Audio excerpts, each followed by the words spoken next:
Since 2002, arguably since before that, we've been helping online entrepreneurs succeed. So we're on the webinar last night, and what I did was I'm really trying to hammer this home, okay? Because we talk about this thing called the seller paradigm, and it's that we as sellers think we know what the customer wants, right?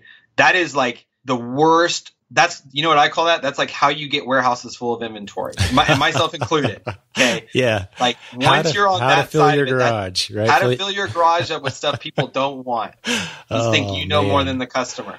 So what I did last night on the webinar is I brought in the ideal shopper. Okay. That is a person who does the majority of buying for their household, for their family, and usually their extended family. And they're also typically the person that's looked at as an authority in others' eyes and will kind of cause like a ripple effect of buying, right? So the person I brought in was my wife, Noelle, who seriously, man, if anybody ever wanted to land a specific customer, like it is my wife. I mean, just hands down, she is the ultimate Amazon shopper.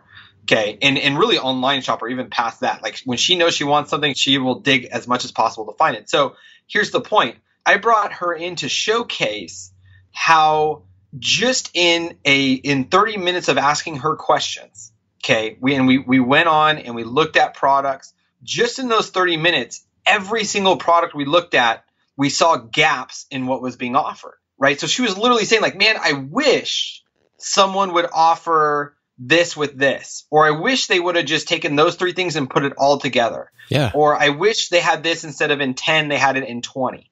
Right.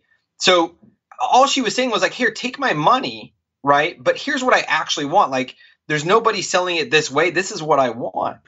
And I think here's where the dots need to connect, where you need to connect an ideal shopper with wholesale. Okay. When I hear her say that, I don't go, oh man, I got to go buy that product wholesale. Okay. What I do when she's talking, like literally I was taking my notes and she's talking about this party silverware, right? And she's walking through the different colors she'd want and the counts. And I'm taking the notes and I'm thinking, all in my mind, I'm thinking, where can I get, I'm literally going to hop on Google after this and look for these sets of silverware. I don't care if Walmart carries them, right? Maybe they're on clearance at Walmart.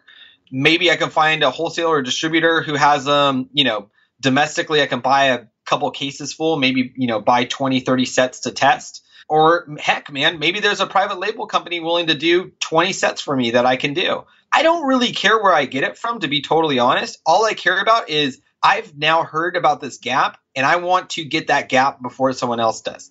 That's it. That's the connection. That's the paradigm shift for people who are thinking like, I got to do wholesale. It's like, no, you have to find the gaps. You find the gaps and then you fill the gaps in whatever way makes sense at the moment for you. And then build up over time, to doing bigger orders after you've proven the validity of what that ideal shopper said. Does that kind of help connect the dots? Yeah, that's beautiful. And I would just, the paradigm shift is a concept that you came up with recently. It's seller paradigm shift. And this really is vital because if you've been listening very loosely so far to this and you haven't heard episode 2 or number 16 or number 31 yet, your first exposure to this, I promise you, if you've been selling online for more than 6 months, your brain is stuck in the mode of gotta find product, gotta find product, gotta find product. And that you can build a really good business doing that. But on your way to building a good business, you absolutely will spend thousands and thousands, if tens of thousands, possibly hundreds of thousands of dollars guessing.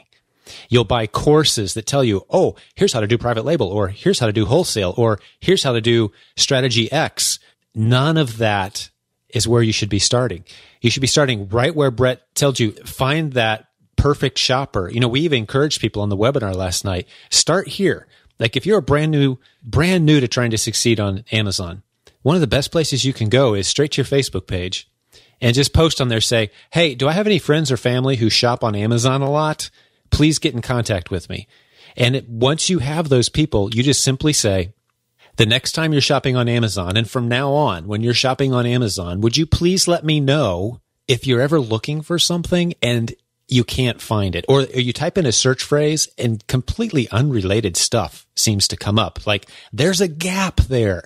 And then you get into the brain of those shoppers and you just reveal And just with your wife last night with no preparation. I mean, she was just sweet and came on. It was so cool hearing you two interact. You could tell you guys hadn't practiced any of this. It was just like, hey, come hop on the recording. Right. What are some of the last things you bought on Amazon? Let's go through this. And she just said, well, I was looking, I was trying to plan an event. And so I was doing X and Y and Z. And you're just finding gap after gap after gap. And the thing is, if one shopper is looking for something and can't find it, there's probably 50,000 others who are experiencing the exact same thing. And it's so easy to test. Just so easy to test. And yeah, maybe sometimes it will be wholesale. But I want to make sure we throw out some really good wholesale specific tips too. Yeah. So if it's cool with you, I can kind of debunk the